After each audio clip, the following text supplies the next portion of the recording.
Hey everybody, this is Denny. And this is James from TeaDB, and we are bringing you another offering from EcoCha for episode 43. 43? Yep. Cool. Cool. So we have a Gui Fei Mei Ren.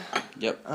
Which is a fancy way, or a Chinese way, shall I say, to say Concubine Oolong. Very cool. So, this is a tea that is a really recent tea. Oriental Beauty has a lot of tradition, and it's kind of as like the bug-bitten tea.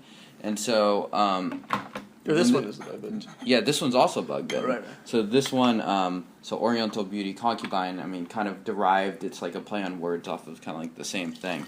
And so this is like a tea that's like really started to take off within the last 10 years or so. And it's a little bit different than the Oriental Beauty because it is rolled. And this tea was very surprising to me because it was just very green in nature. It's much greener.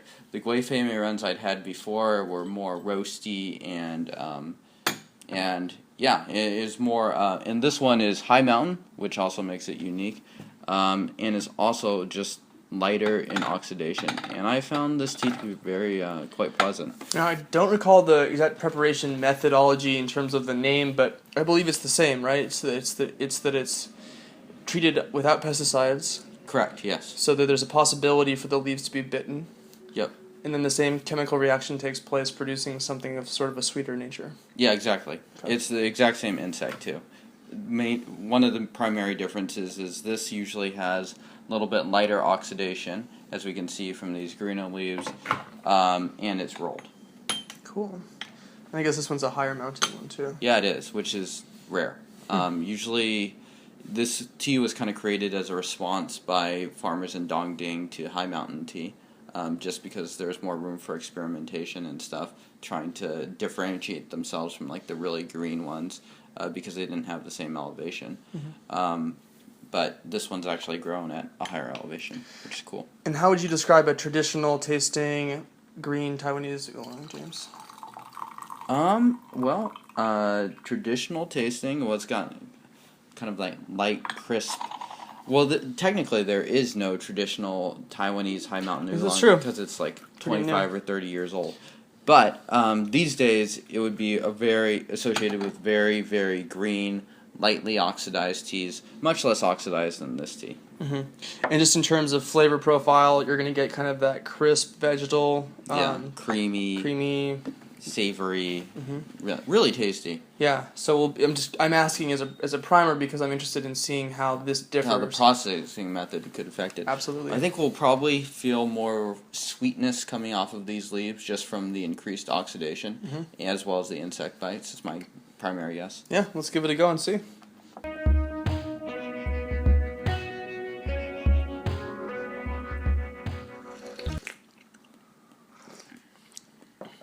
I think I just pulled it before it got a little bit too bitter, so I think it's hinting at that bitterness. It's actually got a nice full body for steeping. Nice sweetness in the mouth too. Definitely. Got that corn sweetness. Yeah. You sometimes get from high mountain tea. Yeah, absolutely. I think it's a great description. Definitely has that sweetness. It's not overly vegetal or anything like that. So you're definitely tasting some of the roast. Absolutely. Yep. Yeah, it's actually quite nice. I think it's a little bit more viscous than the Dongding that we had. I think so. Yeah, that Dongding was curiously unviscous. And this one, well, this one's still coming off pretty light, but I would guess that's mainly just because this is the first brew. But it's quite nice. And so we're using 8 grams of leaf here, and we use 6 grams for the Dongding. Yeah, although we are using a slightly larger guy one. Okay. So proportionally, it's true. actually the same. Okay, right on. So, nevertheless, I actually am getting still a stronger initial tasting off of this. I am too. It's hinting just a little bit at that bitterness. I think it's quite nice. Definitely has that sweetness.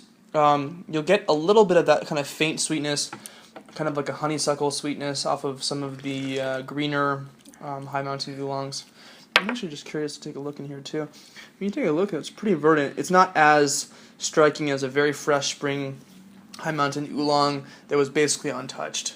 I mean, all oolongs are going to be slightly oxidized, but so there's still sort of a dullness to the leaves a little bit here. So you can definitely see there is a bit of a roast. Nevertheless, it's still nice and green. Yeah. And the Gui Fei Mei Rens I've had just have been much more, I don't know, roasty. I haven't actually really enjoyed a lot of Gui Fei Mei Rens. I found them to be kind of like inferior quality, Oriental beauties in a lot of ways. Interesting. But this is actually a fair amount off from Oriental Beauty. I would say this is kind of like a weird intersection between Oriental Beauty and High Mountain tea. Mm-hmm. Like, you definitely get some of the High Mountain aspects out of this guy. Yeah, and interestingly enough, just looking at the liqueur that it's brewing too, it's almost like reflected in the liqueur. There's a sort of in-between of kind of what you would get from a very kind of rich green, yellow liqueur for your lightly oxidized ones versus a much, much darker, almost deep red sometimes liqueur that you can get off of roasted oolongs. Yeah. So wow. And there you go. That kind of yellow, yeah, yellow-orange. This looks very viscous, actually. Yeah. I'm getting more cream notes off of this one. Cream and corn. Yeah, I think that's a great description. Beautiful, actually. Cheers. Cheers.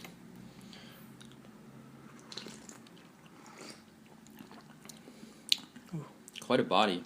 Yeah, absolutely. It's almost, almost brewed for a little too long, I think, actually. My bad. A little bit bitter, but not much. Yeah, not unenjoyable at all. It'd be interesting to mess around with the brewing parameters on this one a little bit.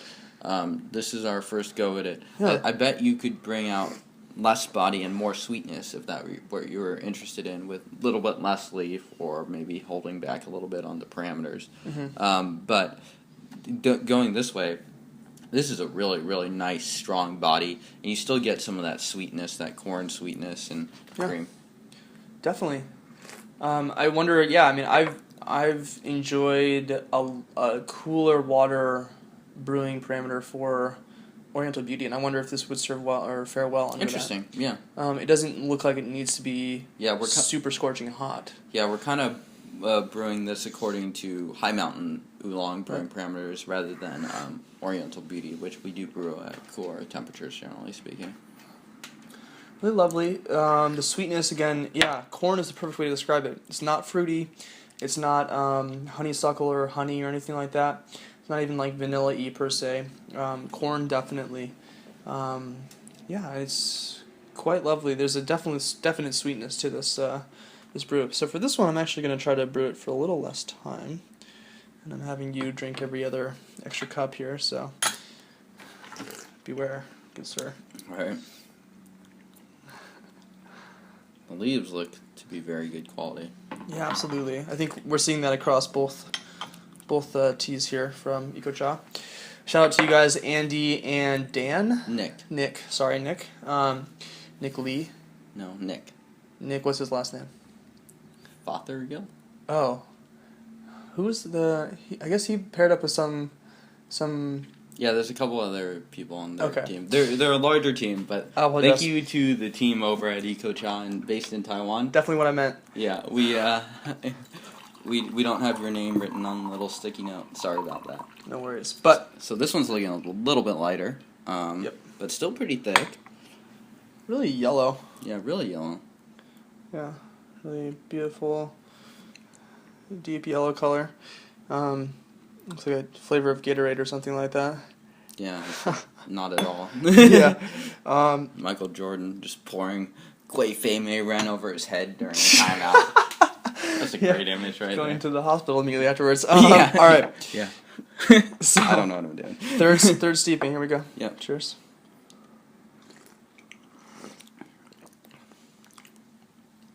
Nice. So I think that pulling back a little bit on the timing helped with this.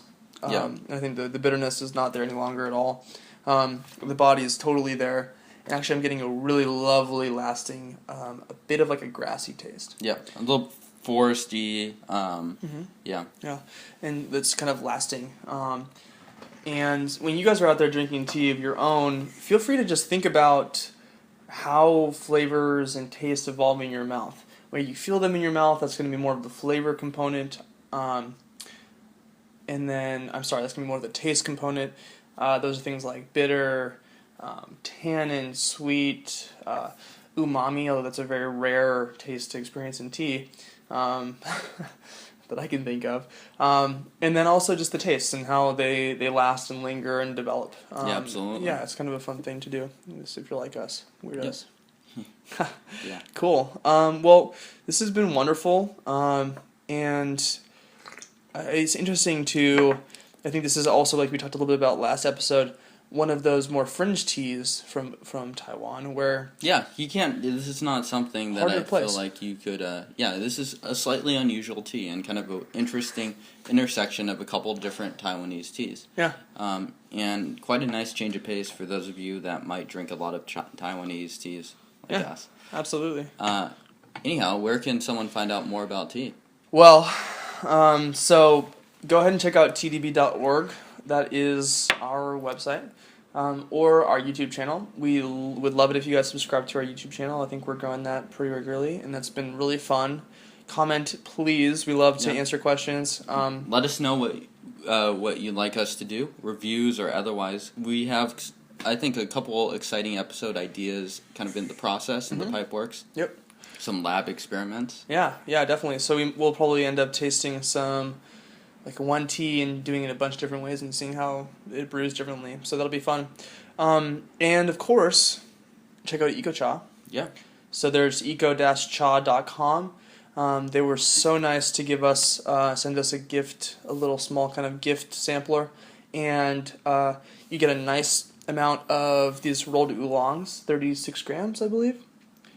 Yeah, something like 37.5, yeah. 37 grams of a variety of different oolongs. So I think for someone who's just starting out drinking some Taiwanese it's really quite great. The teas that they've chosen have really been handpicked to kind of show the diversity in Taiwanese oolong. Some milk oolong, some higher mountain teas, some darker teas, kind of all over the place. And all of these teas are actually from central Taiwan, so shows you that you don't even have to go to the far north end or the far south end to get good tea. Yeah, very good.